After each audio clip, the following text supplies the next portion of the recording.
อันนี้เป็นบรรยากาศหนาวลมเดือน12เนาะเดือน11 12บ้านเฮาเป็นบรรยากาศที่แบบว่าดีหั้นแหละเนาะหาไสบ่ได้เพราะว่าปีหนึ่งเพิ่นสิมีเทื่อเดียวเดะเนาะหนาวแบบนี้เนาะอันนี้ก็เป็นฤดูกาลที่แบบเก็บเกี่ยวเนาะกำลังขอกกำลังขนเนาะตัดแล้วก็สิไปปั่นและแม่เพิ่นส่งมาให้ทางบ้านจั่งใดจนอาศัยแม่ทางบ้านเนาะทุกคนคิดเอาช่วงนี้โอ๊ยจักเจออิหยังบ่จักสิว่าดอกเว้าไปก็สำเว้าหน้าแข้งตัวเองเนาะทุกคนเนาะเฮ็ดจั่งใดได้เพราะว่าเลือกเองเดะเลือกเองแล้วก็ถามว่าผิดหวังบ่มันก็ผิดหวังนี่เฮ็ดอิหยังบ่ได้แหล้วเนาะก็ต้องเฮ็ดจำเป็นต้องจำใจเฮ็ดไปสู้ไปก็สร้างความคิดสิแบบเฮ็ดอิหยังเขาเอิ้นเนาะคอนเทนต์นี่ยังบ่มีแล้วในสมองเนี่ยมืดตึ๊บเครียดคักเราบ่มีอารมณ์ว่าสิเว้าใส่โทรศัพท์เนาะก็บ่รู้สิเฮ็ดจั่งใดเพราะว่าอยู่ก็อยู่แบบคนเดียวอยู่แล้วสิถ่ายหยังก็คนเดียวนั่นแหละเนาะเฮ็ดได้ส่ำคนเดียว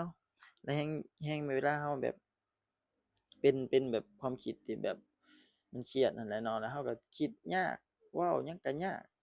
มันบ่คือตอนเรามีแบบอารมณ์ดีเนาะทุกคนเนาะอารมณ์เราดีเฮ็ดหยังมันก็ดีอันนี้แม่นจริงเนาะคิดหยังมันก็ออกเฮ็ดหยังมันก็บ่อายมันกล้าเว้าเนาะถ้าเราเครียดปึ๊บนี่คิดบ่ออกแท้คิดออกแม้กระทั่งสิแบบเว้าใส่โทรศัพท์ยังยังเครียดนะเครียดแบบฮอดคนสิมานั่งยืนแนมเรานี่เรายังเครียดเลย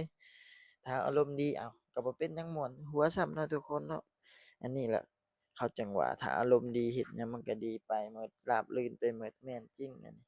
ถ้ามีเรื่องเครียดเรื่องให้เราอุกใจนี่คิดบ่ออกแท้ทุกคนเนาะคิดบ่ออกก็ซอกบ่ได้เว้าก็บ่เป็นอันนี้แม่นความเนาะทุกคนเนาะขนข้าวเนาะอันนี้ก็ขนข้าวปั่นข้าวแล้วเนาะแล้วล่ะอันนี้ก็ผู้เว้าอยู่นี่ก็บ่ได้เมื่อซอยดอกซอยหยังบ่ได้ได้ภาพมาได้คลิปมาเอามาพากย์เซยตัวเองอยู่พี่